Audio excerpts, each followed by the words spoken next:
Hey y'all, I've got a quick guide for how to beat the Hush Saint boss in Lords of the Fallen. This guy's kind of a menace, especially earlier on. He hits really hard like a truck, and he's got some very interesting mechanics that can be difficult to deal with, especially if you're new to Souls-like games or you're just struggling with him in general. I have some tips and tech that help me defeat him. Obviously, if I don't mention anything and you know something about this fight, feel free to leave it down in the comments below. I know I would appreciate it in my second or third playthrough, and other people would as well.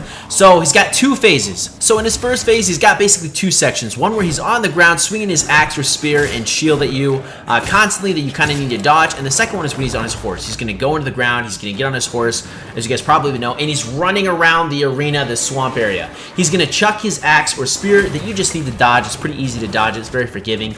And then another one where he's going to charge you, try to trample you with his horse, or hit you with his spear and axe.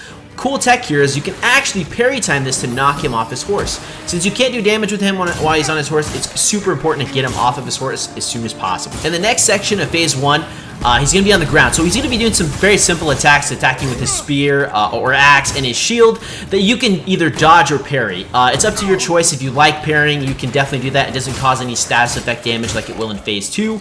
But I found dodging really helpful and really easy to do. And not the full dodge roll, but just a simple sidestep dodge to either the right or left. And it helped me avoid a majority of his attacks. So prioritizing on that. And what it also does is when you do that single dodge, as you can see here, you literally can get to attacking him very quickly. It's very easy to do damage and then to get right back into it or dodge the next attack. Really helpful. That's basically all you need to know for phase 1. It's not that hard. Dodge the simple attacks. Avoid the AoE big spread attack by dodging into it, and when he's on his horse, try to parry him off of it when he's charging you, and just avoid being hit by the thrown spear or axe or the horse trampling you to death. For his second phase, when you get him about a quarter or a third of his health down to half of his health down, at some point he's going to reach into the ground and basically change his weapon and a lot of his mechanics, okay? His weapon now and his shield all do this status effect damage to you. Even if you block or parry them, you'll see it on screen. It has a little blue effect. If that gets to full, it's going to reduce half of your stamina, so it's super important not to do that. I found it to be incredibly helpful to use the single dodge tactic here and not to worry about parrying him or blocking him if at all possible, because losing half of your stamina is not super fun, but you can still beat him that way, especially if you prefer to parry versus dodging.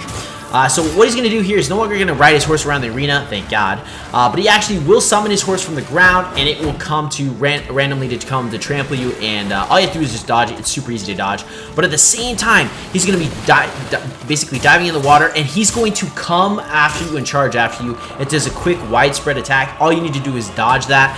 If you dodge towards him, again, or to the side, most of the time, you will not worry about that.